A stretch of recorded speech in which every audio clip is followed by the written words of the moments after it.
أعوذ بالله من الشيطان الرجيم.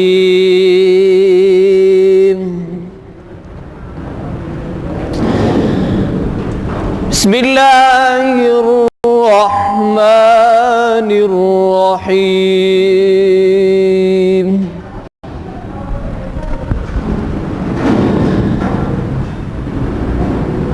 ألم نجعل له عينين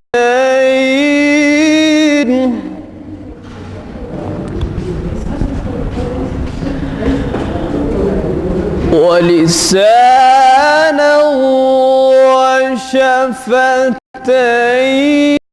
وهديناه النجدين.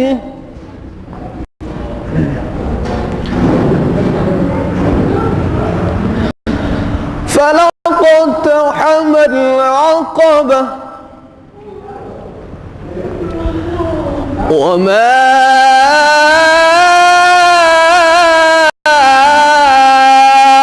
أدراك ما العقبة.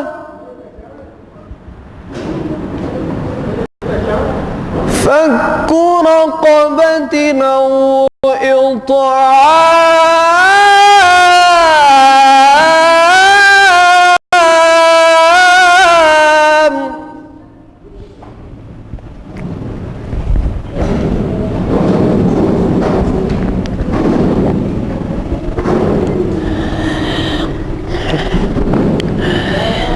ألم نجعل له عينين ولسانا وشفتين وهديناه النجدين. فلاقتحم العقبة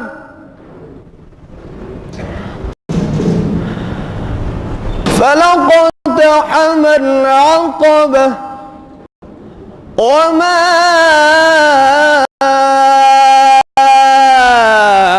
أدراك ما العقبة. فك رقبة أو إطعام في يوم ذي مسغبة يتيما ذا مقربة أو مسكينا ذا متربة.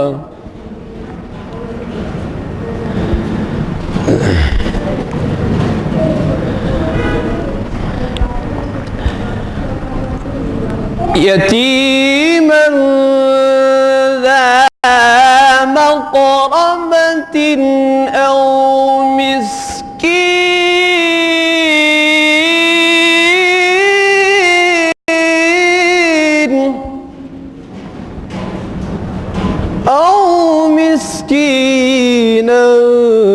ذا متربة.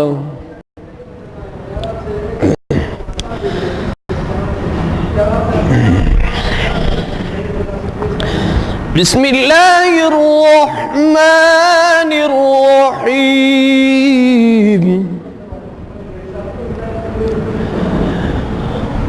والتين والزيتون وطور سينين وهذا البلد الأمين.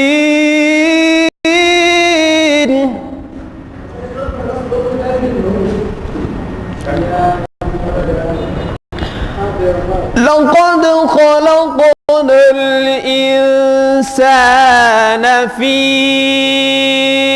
أحسن تقويم.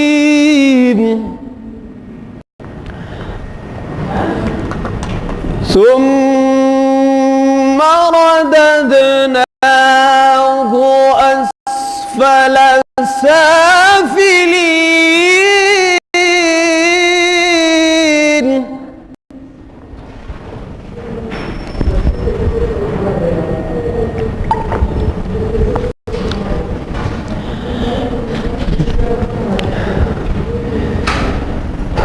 إلا الذين آمنوا وعملوا الصالحات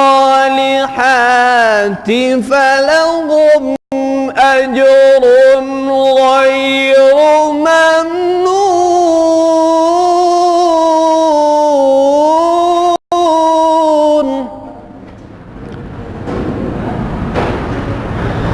فما يكذبك بعد بالدين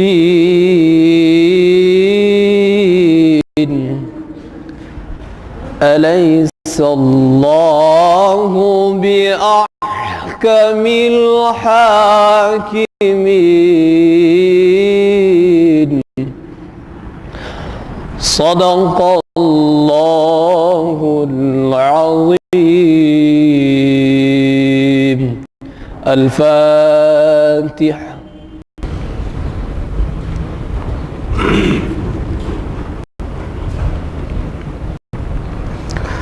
الحمد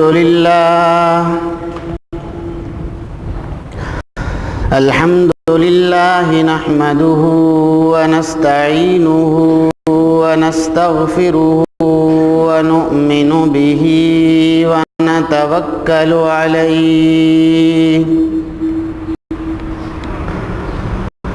ونعوذ بالله من شرور أنفسنا ومن سيئات أعمالنا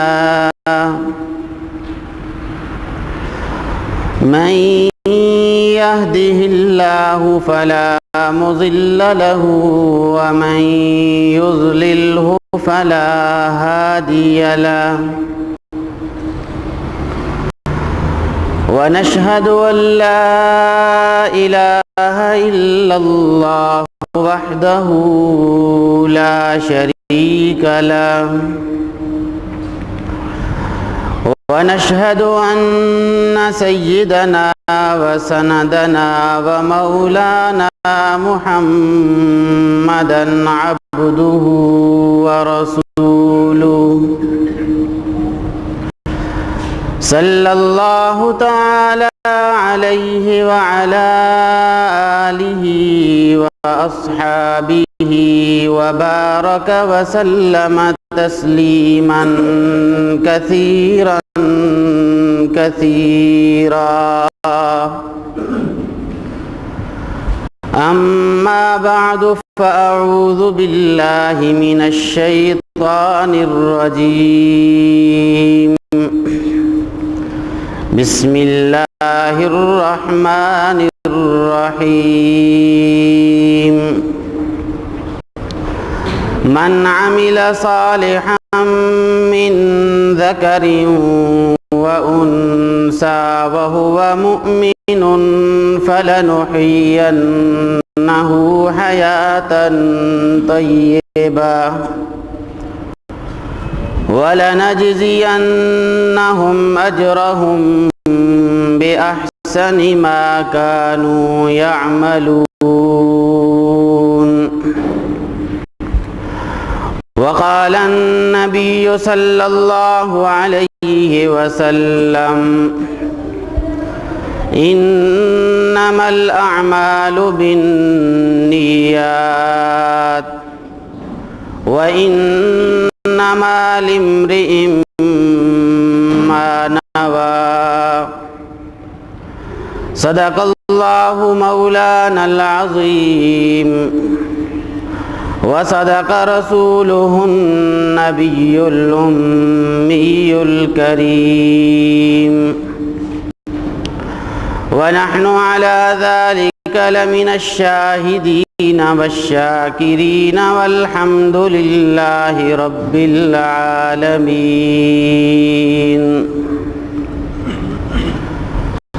بزرگان محترم،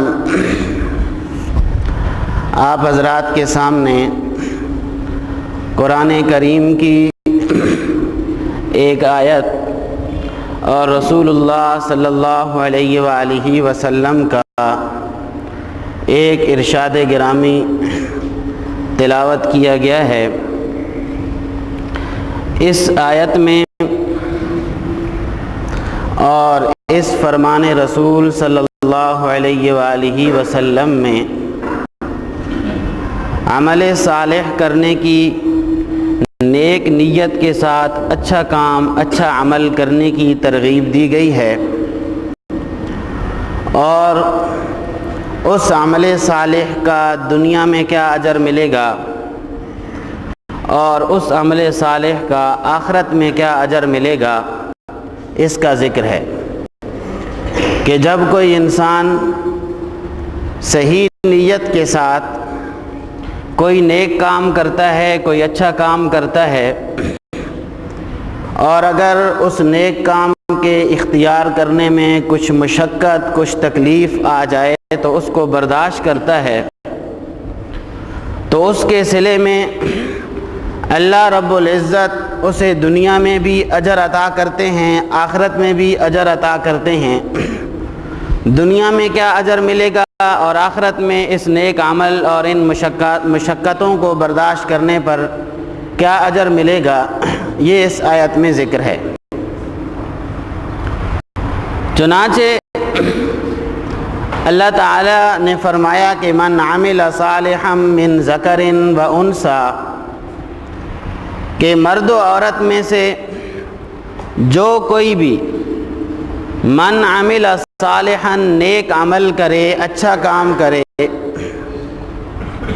پھر اس پر پابندی کرے، مشقت اور تکلیف آنے کی صورت میں ان مشقتوں کو برداشت کر کے اس نیک عمل کو اختیار کیے رکھے، بشرطے کہ وہو مؤمن، وہ بندہ ایمان والا ہو، ایمان کی حالت میں ایمان لانے کے بعد وہ نیک عمل کرے، پھر مشقتوں کو برداشت کرے، اس پر قائم دائم رہے۔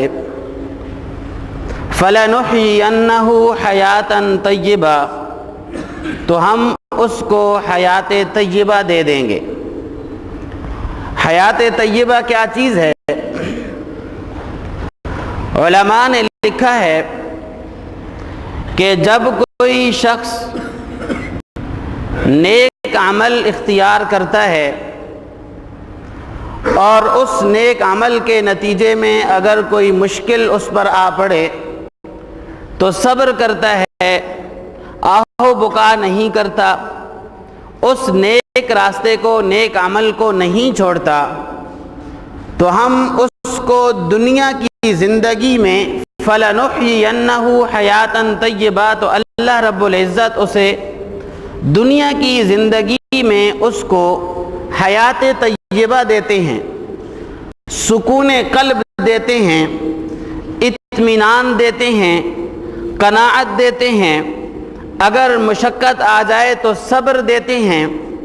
اسی طرح اپنی مخلوق کے اندر اس کی نیک نامی ہو جاتی ہے، یہ انعام اسے دیتے ہیں۔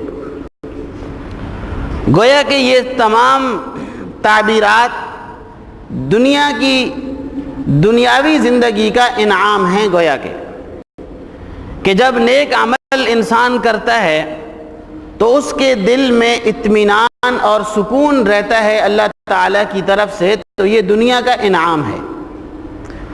دنیا میں کوئی اس پر دنیاوی لحاظ سے مشکل آ پڑے تو اللہ تعالیٰ غیب کے خزانے سے اس کی مشکل کو دور کر دیتے ہیں، دنیا میں اس کی اس مشکل کو آسان کر دیتے ہیں، یہ دنیا کی جزا ہے۔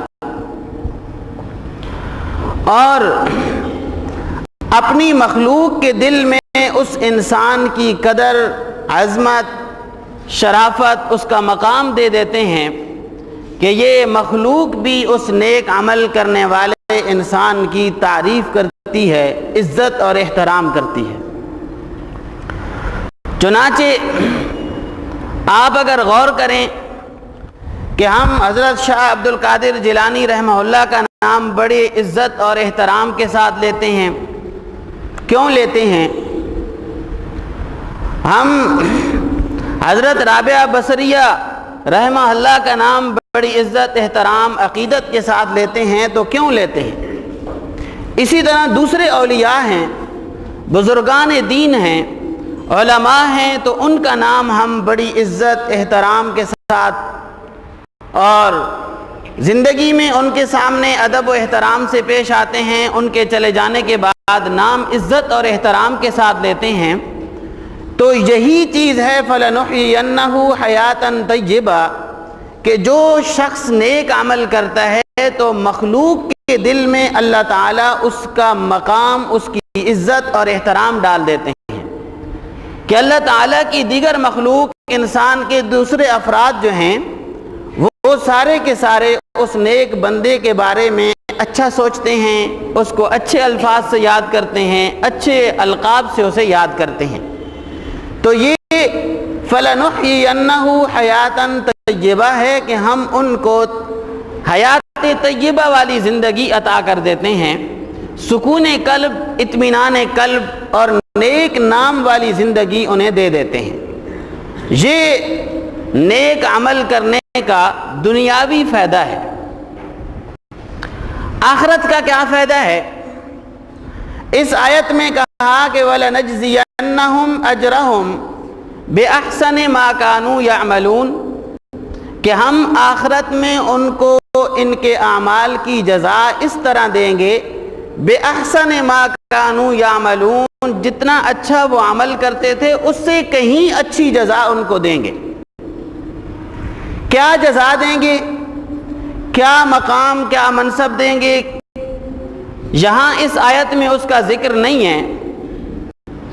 مفسرین نے لکھا ہے کہ جب انعام دینے والا کسی کے بارے میں انعام کا اعلان کرتا ہے اور انعام متعین نہیں کرتا کہ میں کیا دوں گا، بس وہ کہتا ہے کہ بس آپ نے اگر یہ کام کر لیا تو میں آپ کو انشاءاللہ کچھ انعام دوں گا، کوئی اچھی چیز دوں گا، تو یہ دینے والے کے مقام اور منصب کے مطابق ہوتی ہے.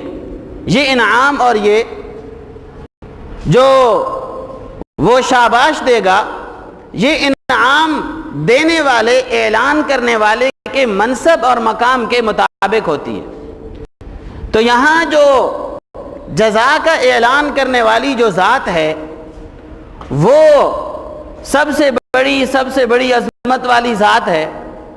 تو وہ ذات کہہ رہی ہے کہ میں انشاءاللہ ان کے عمل سے کہیں زیادہ اچھا ان کو جزا دوں گا، ان کو بدلہ دوں گا.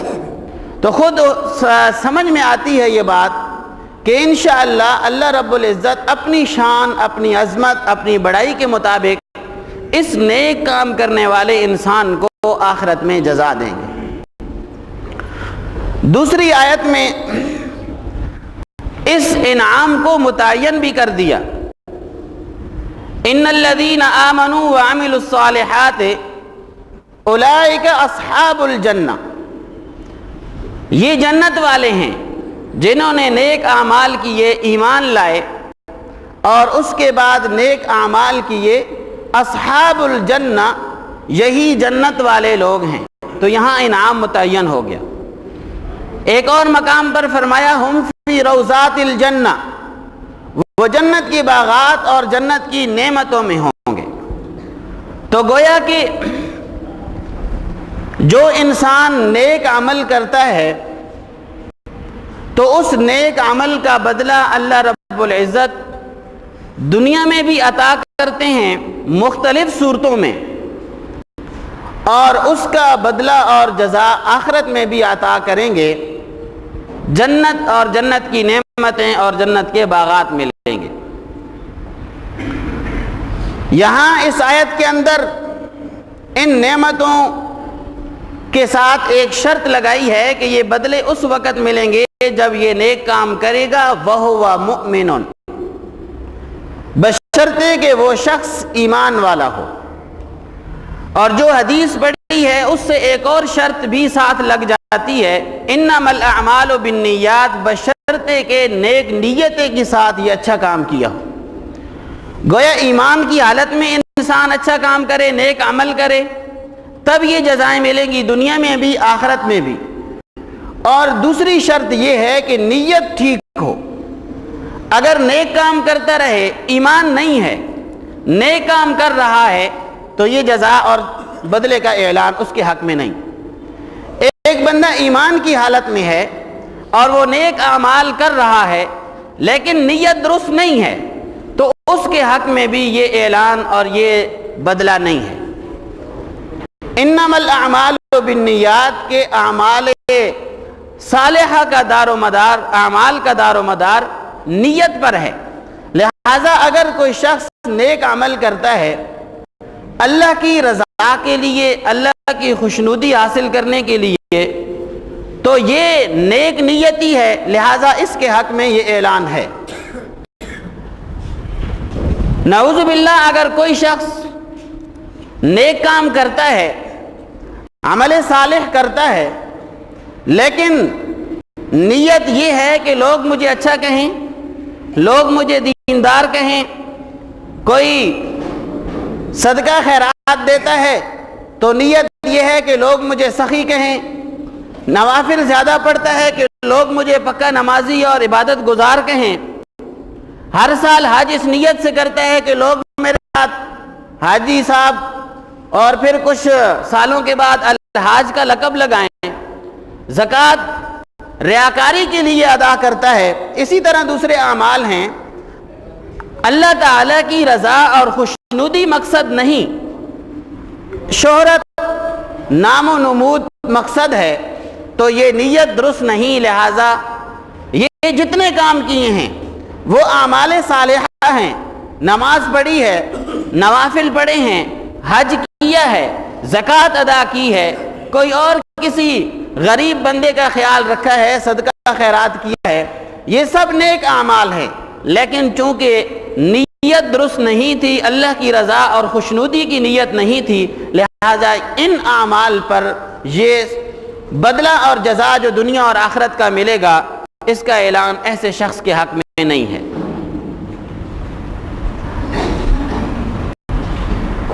نیک اعمال اختیار کیا جائے اور پھر اس پر دوام ہو، انسان قائم دائم رہے۔ جیسے ایک اور جگہ فرمایا قل ربی اللہ ثم استقم، کہ کہو میرا اللہ ایک، میرا رب اللہ ہے، ثم استقم، پھر اس پر ڈٹ جاؤ، قائم اور دائم ہو جاؤ، تکالیف کو برداشت کرو، تو پھر اس کے بعد اپنے مقام اور منصب اور اس پر جو جزا اور انعام ملے گا وہ خود ہی تمہیں پتہ چل جائے گا۔ نیک اعمال کرنے پر اور پھر اس نیک عمل ایمان کے بدلے میں مشقت اور تکالیف کا آنا، اس طرح کی مثالیں آپ صلی اللہ علیہ وآلہ وسلم کی ذات گرامی خود، آپ کے صحابہ کرام خود اس کی مثال ہیں۔ لیکن دل کو تڑپا دینے والی، ایمان کی روح کو تازہ کر دینے والی داستان اگر نظر آتی ہے تو وہ حضرت بلال کی ہے،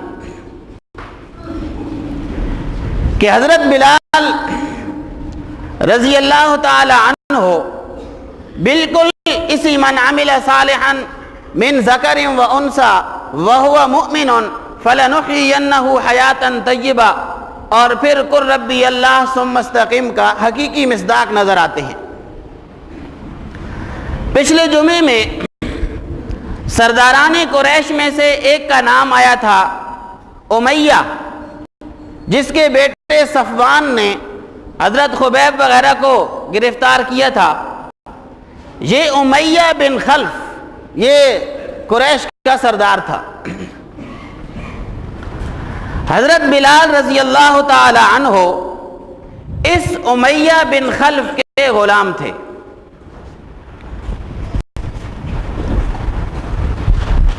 غلامی کی حالت میں امیہ بن خلف کی بکریاں چرایا کرتے تھے.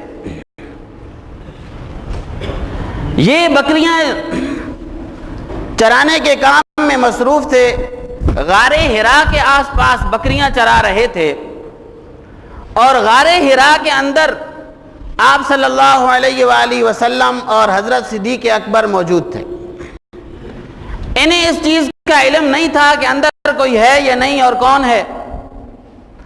حضرت بلال غلامی کی حالت میں اپنے آقا کی خدمت میں مصروف تھے، بکریاں چرا رہے تھے. غار سے آپ صلی اللہ علیہ وآلہ وسلم نے آواز دی کہ اے چرواہے. یہ ادھر متوجہ ہوئے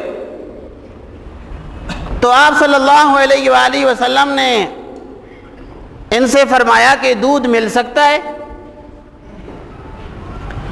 تو حضرت بلال نے آگے سے عرض کیا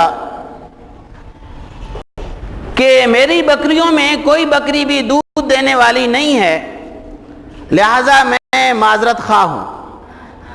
یہ ویسے اس نے جو تعظیم کی ہے انسان من حیث انہ، انسان کے نقطہ نظر سے تعظیم کی ہے. اسے پتہ نہیں ہے کہ یہ نبی ہے، مقام کیا ہے، منصب کیا ہے، ابھی اسے پتہ نہیں ہے. صرف ایک انسان نے سوال کیا ہے تو اچھا اس کو جواب دے دیا کہ حضرت میں معذرت خواہ ہوں، میری ان بکریوں میں کوئی بکری بھی دودھ دینے والی فی الحال نہیں ہے.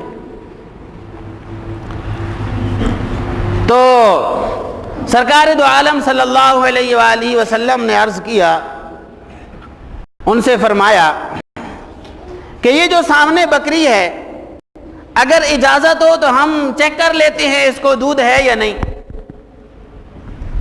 تو بلال کہنے لگے کہ دودھ تو نہیں ہے، لیکن آپ اگر چیک کرنا چاہتے ہیں تو مجھے کوئی اعتراض بھی نہیں ہے، آپ دیکھ لیں.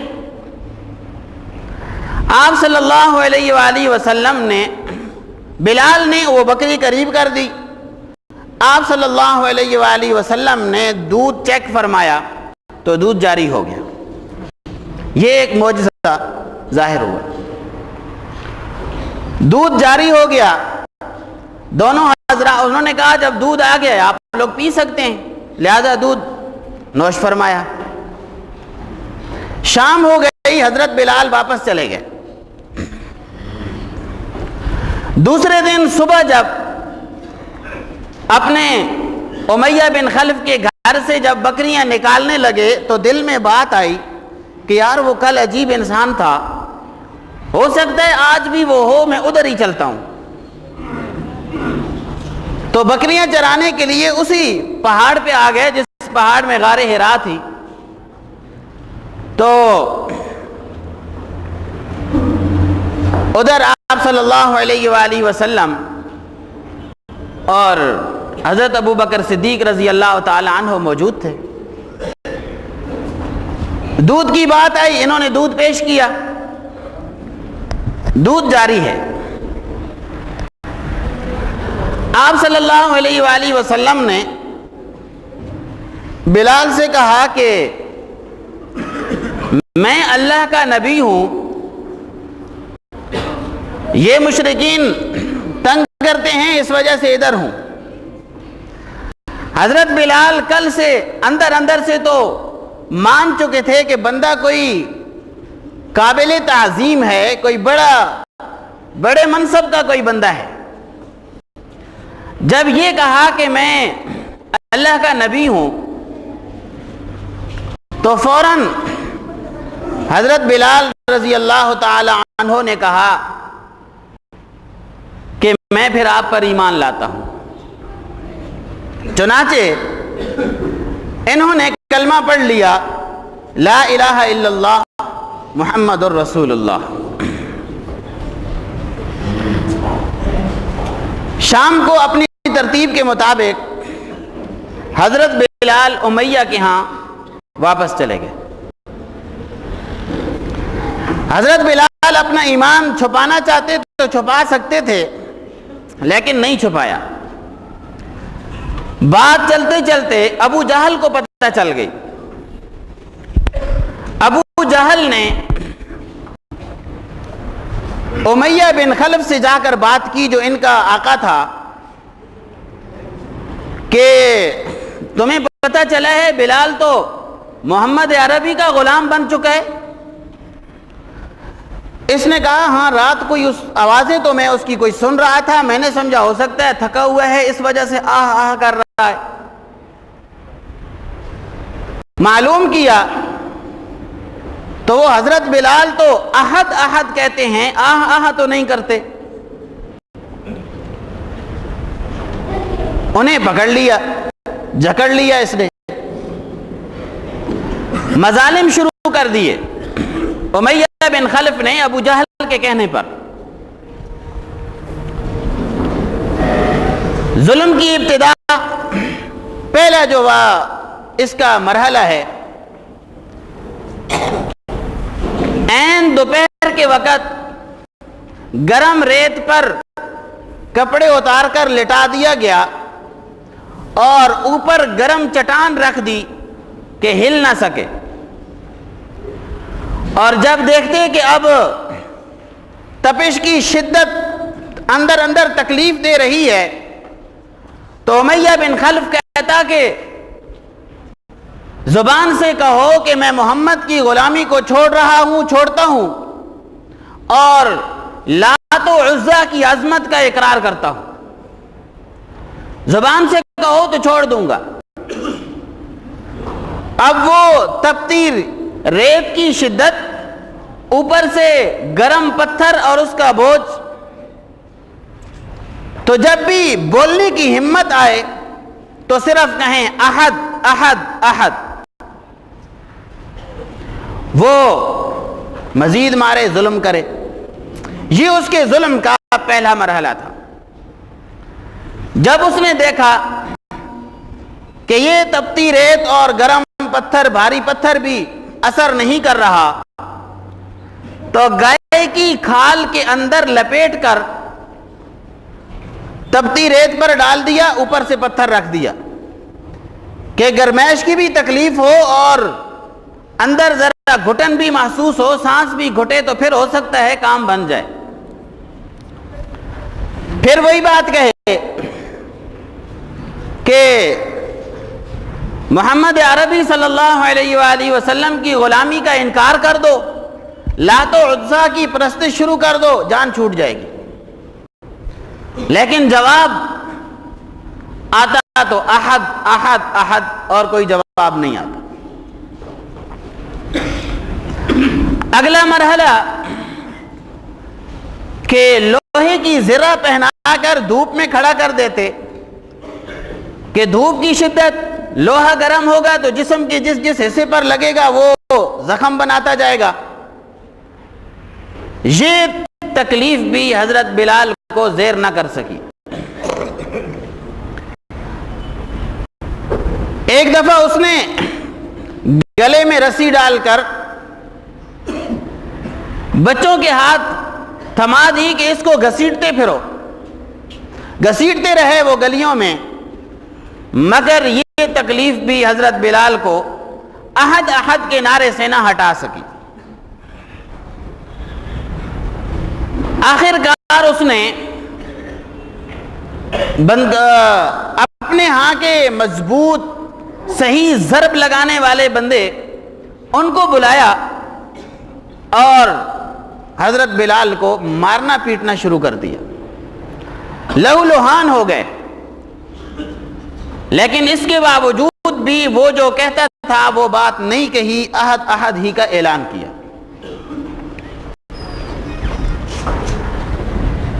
اس دوران حضرت صدیق اکبر رضی اللہ تعالی عنہ ایک دفعہ امیہ کے گھر کے پاس سے گزرے تو دیکھا کہ امیہ حضرت بلال کو یوں تکلیف دے رہا ہے، تو حضرت بلال کو سمجھایا کہ ان کے سامنے نعرہ مت لگاؤ، خلوت میں یہ نعرہ لگاتے رہو تو ان کے ظلم سے بھی بچ جاؤ گے، ایمان بھی تمہارا بچا رہے گا۔ تو بلال کہنے لگے کہ یہ بات چھپ کر کرنے کی اب نہیں ہے۔ اب یہ ان کے سامنے ہی نعرہ لگانے کی بات ہے، چھپ کر یہ بات اب چھپ نہیں سکتی، میرے بس میں نہیں ہے۔ دو چند دن کے بعد پھر گزر ہوا، یہی ظلم دیکھا۔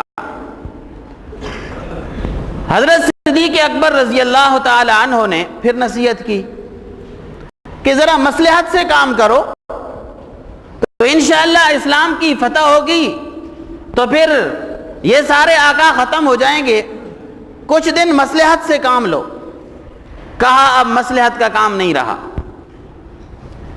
دو چند مرتبہ نصیحت کرنے کے بعد جب دیکھا کہ حضرت بلال رضی اللہ تعالی عنہ احد احد کا نعرہ نہیں چھوڑ رہے اور وہ ظلم و ستم نہیں بس کر رہا، تو آپ صلی اللہ علیہ وآلہ وسلم سے آ کر حضرت صدیق اکبر نے عرض کیا کہ حضرت بلال کے ساتھ یوں ظلم و ستم کا واقعہ پیش آ رہا ہے، یوں طریقے سے اسے مارا جا رہا ہے۔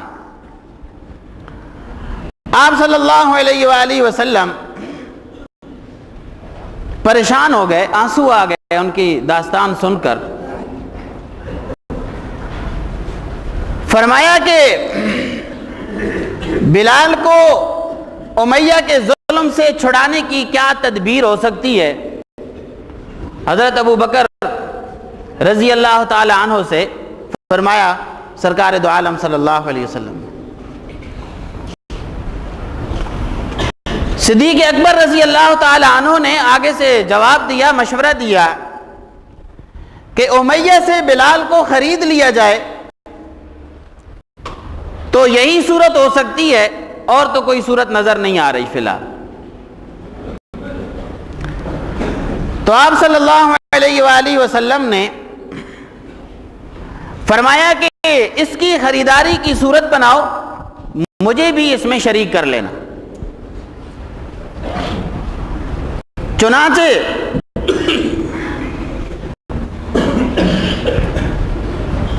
یہ کوئی طریقہ سوچتے سوچتے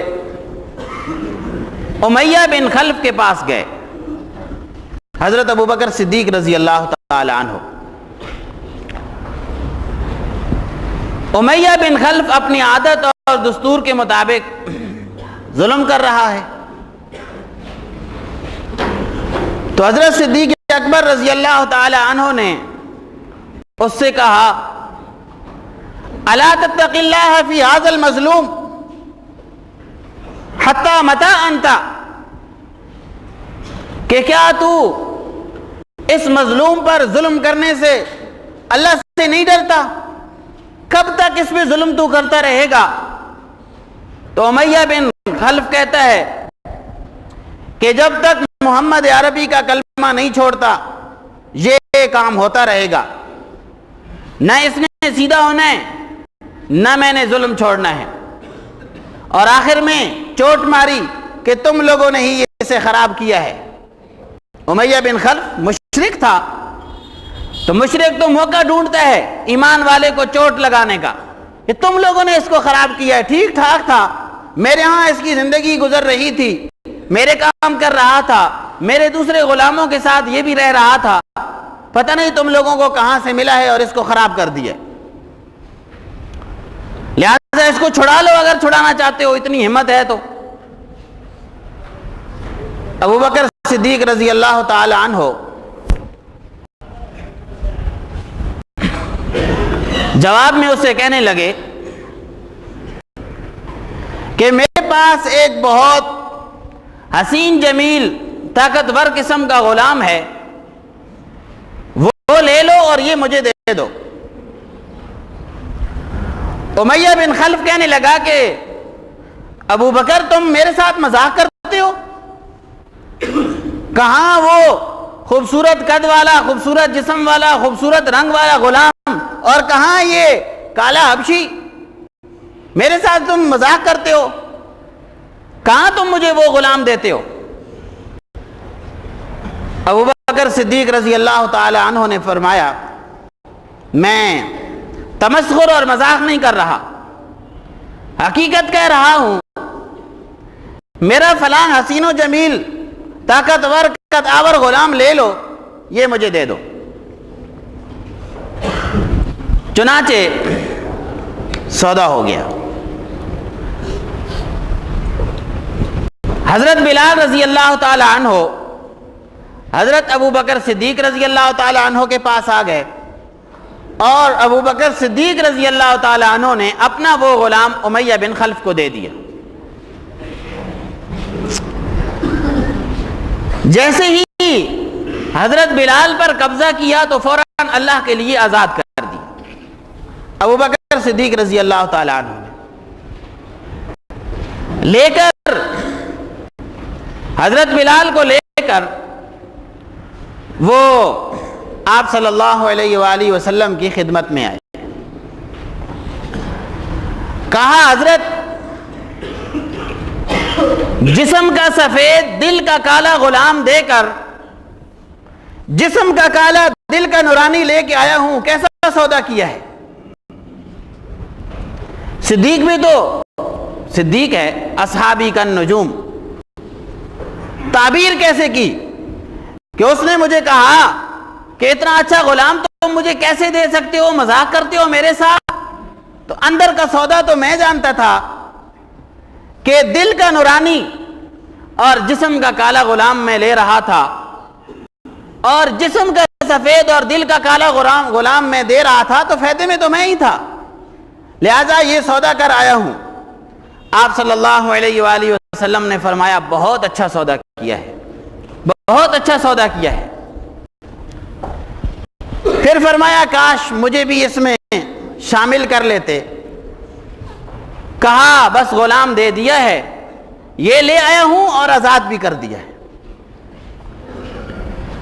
تو یہ حضرت بلال رضی اللہ تعالی عنہ کی سختی کے ایام تھے کہ من عمل صالحا من ذکر و انثى وهو مؤمن، ایمان لائے ہیں، نیک عمل کیا ہے، ایمان کی حالت میں آ گئے ہیں، مشقتیں برداشت کی ہیں، اب بدلے اور جزا کا وقت شروع ہو رہا ہے۔ فَلَنُحْيِيَنَّهُ حَيَاةً طَيِّبَةً۔ سب سے پہلے بدلہ کیا ملا کہ آپ صلی اللہ علیہ وآلہ وسلم نے اپنے گھر کا منتظم حضرت بلال کو بنا دیا۔ جہاں مشرک کی غلامی تھی، مشرک کے گھر کا کام تھا، اس کے بدلے میں دنیا کی زندگی میں اللہ نے انعام دیا کہ اپنے محبوب کے گھر کا تمام انتظام حضرت بلال کے پاس آ گیا۔ مہمان آ رہے ہیں، وفد آ رہے ہیں، آپ صلی اللہ علیہ وآلہ وسلم ان کو مسلمان کر رہے ہیں، ان کی مہمان داری کا مسئلہ، ان کو کوئی ساز و سامان دینے کا مسئلہ، یہ تمام مسئلہ حضرت بلال کے سپرد ہو گیا۔ ایک راوی کہنے لگے کہ حضرت بلال سے میری ملاقات ہوئی، تو میں نے پوچھا کہ آپ صلی اللہ علیہ وآلہ وسلم کے گھر کے منتظم آپ تھے، تو کیا انتظام تھا آپ صلی اللہ علیہ وآلہ وسلم کا گھر کا؟ فرمایا کہ جو کچھ گھر میں ہوتا آنے والے بندے کو دے دیا جاتا، اور بعض دفعہ گھر میں کچھ نہیں ہوتا تو فرماتے جاؤ بلال اس کا انتظام کر لو۔ میں باہر جاتا، صحابہ کرام میں اعلان کرتا کہ ایک بندہ ہے، آپ صلی اللہ علیہ وآلہ وسلم اس کو کھانا دینا چاہتے ہیں یا کپڑا دینا چاہتے ہیں یا کوئی اور چیز دینا چاہتے ہیں، وہ کرنی ہے، بنانی ہے، اس کی صورت ہونی چاہیے کوئی۔ تو صحابہ میں سے کوئی چیز مل جاتی، یا بعض دفعہ کہیں سے قرضہ لے کر وہ کام کر لیا جاتا، بعد میں جب آپ صلی اللہ علیہ وآلہ وسلم کے پاس کہیں سے رقم آتی تو ہم وہ قرضہ ادا کر دیتے تھے۔ اس دوران کا ایک عجیب واقعہ ہے کہ آپ صلی اللہ علیہ وآلہ وسلم نے ایک دفعہ اسی طرح حضرت بلال کو بھیجا تو ایک مشرک سے حضرت بلال نے قرضہ لے لیا اور کوئی وقت متعین کر لیا کہ فلاں دن کو یہ قرضہ دے دوں گا.